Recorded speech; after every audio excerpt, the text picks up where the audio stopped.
Okay, last time I did a discussion about Hegel's Phenomenology of Spirit, except I only did the proposition number 90. You know, all these things that Wittgenstein, Hegel, and people like that will write a book and then they'll put numbers. Each one will be like basically a proposition.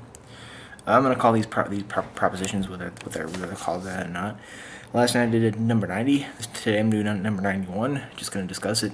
I might skip a few in the whole book, but here we go. So I'm going to just read it with you. Because of its concrete content, sense certainty immediately appears as the richest kind of knowledge, and even knowledge of infinite wealth for which no bounds can be found, either when we reach out into space and time in which it disperses, or when we take a bit of this wealth and by division enter into it. Moreover, sense certainty appears to be the truest knowledge, for it has not yet omitted anything from the object, but has the object before it in its perfect entirety. But in the event, this very certainty proves itself to be the most abstract and porous truth. All that it says about what it knows is just that it is, and its truth contains nothing but the sheer being of the thing. Consciousness, for its part, is in this certainty only as a pure I, or I am in it only as a pure this, and the object as a pure I, or an object as a pure this, as of this particular thing. Not because I, qua consciousness, in knowing it, had developed myself or thought about it in various ways, and also not because the thing of which I am certain, in virtue of a host of distinct qualities, would be in its own self a rich complex of connections or related in various ways to other things. Neither of these has anything to do with the truth of sense certainty. Neither I nor the thing has the significance of a complex process of mediation. The I does not have the significance of manifold imagining or thinking, nor does the thing signify something that has a host of qualities. On the contrary, the thing is, and it is merely because it is. This is the essential point for sense knowledge, and this pure being, or this simple immediacy, constitutes its truth. Similarly, certainty as a connection is an immediate pure connection. Consciousness is I, nothing more, a pure this. The singular consciousness knows a pure this, or the single I. We got here a pretty difficult thing to understand here. I mean, I kind of got most of it, but it's kind of difficult for me to understand while I was reading it. So in the same book, we have an analysis by Jay and Findley. So I want to discuss that also. It's an analysis here. Let me find it.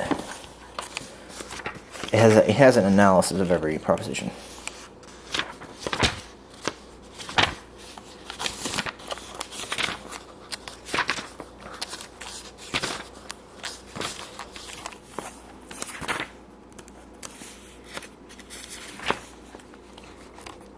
So this is his analysis of the thing we just read. This sort of knowledge appears to be inexhaustibly rich in content and also in extent. What it lays before us seems to be infinitely divisible and to stretch away infinitely in time and space. It also appears to be the truest knowledge we can possess, since it omits no detail of the object. But this kind of knowledge also shows itself to be, to the phenomenological observer, as the poorest and most abstract possible. It merely acknowledges the being of the object, the consciousness which is aware of what to us is merely is likewise denuded of content. It does no thinking work.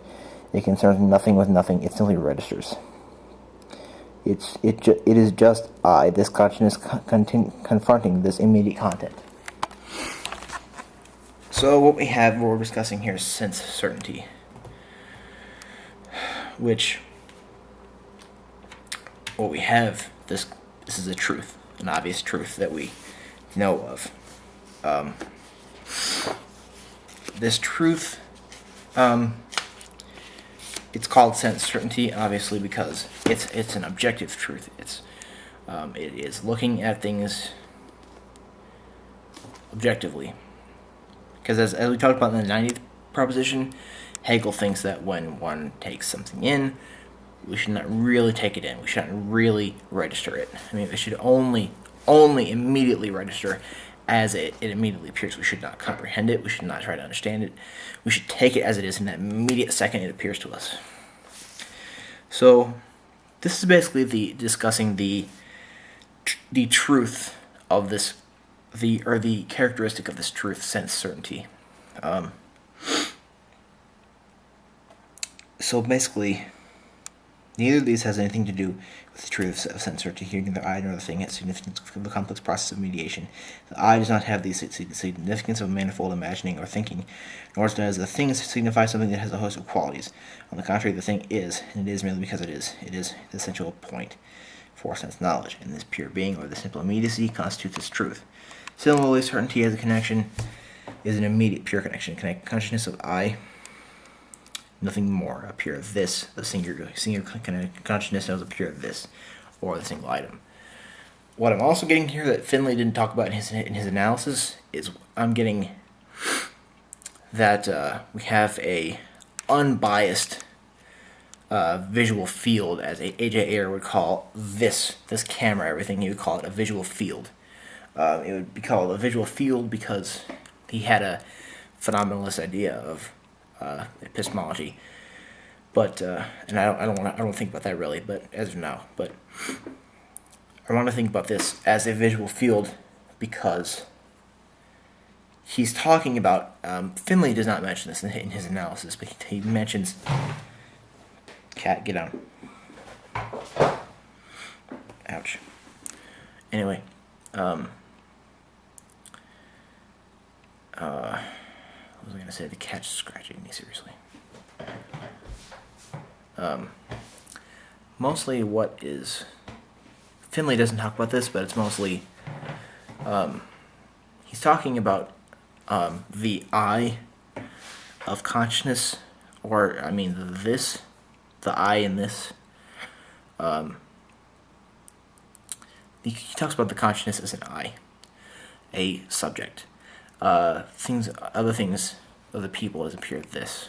Other objects as this. This is. And mostly, he's talking about these things being unbiased, as the subject doesn't have priority over the object. It's all I'm calling this a visual field, as A.J. Ayer would call it, because I want to think of this in Hegel's way, because he's describing it as the I's and the thises as purely unbiased things.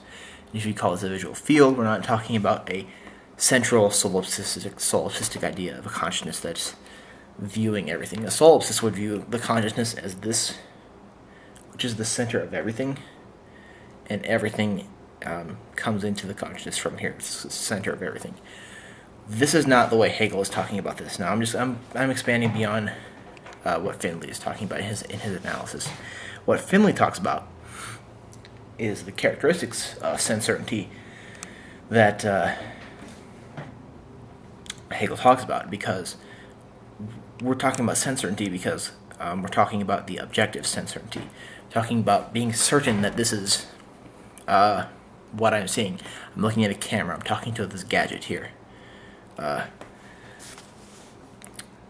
That is, and because of Proposition 90, he's talking about how I shouldn't comprehend or try to understand anything because it distorts the immediate perception. This is sense certainty. This is being certain of what I have in front of me. Recognizing that this is.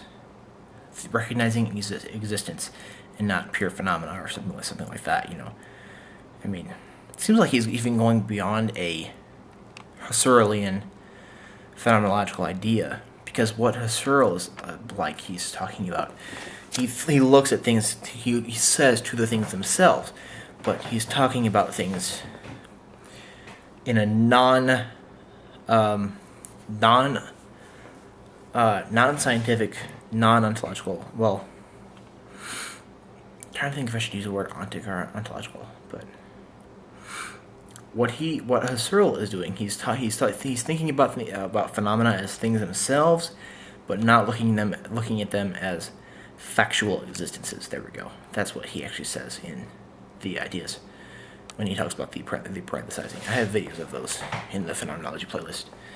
But this is basically what's going on in the 91st proposition. It's a pretty long thing. But he's basically discussing that sense certainty is what you have when you abide by Proposition 90 of this book. I have a video of that. You can go look at that. It's around here somewhere.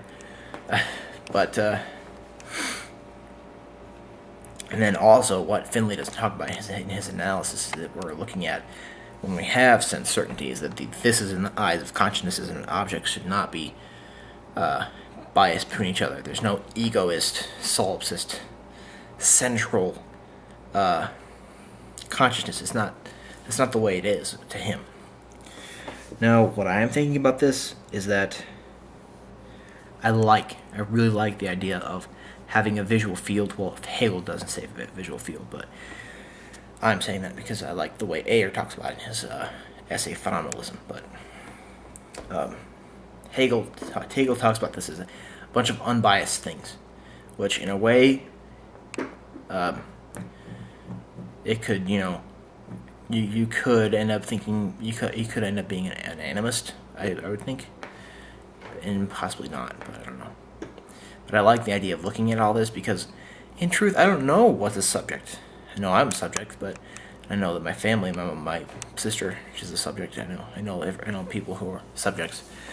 But this book right here could be a subject. It could be a subject. This could be a subject. It could be.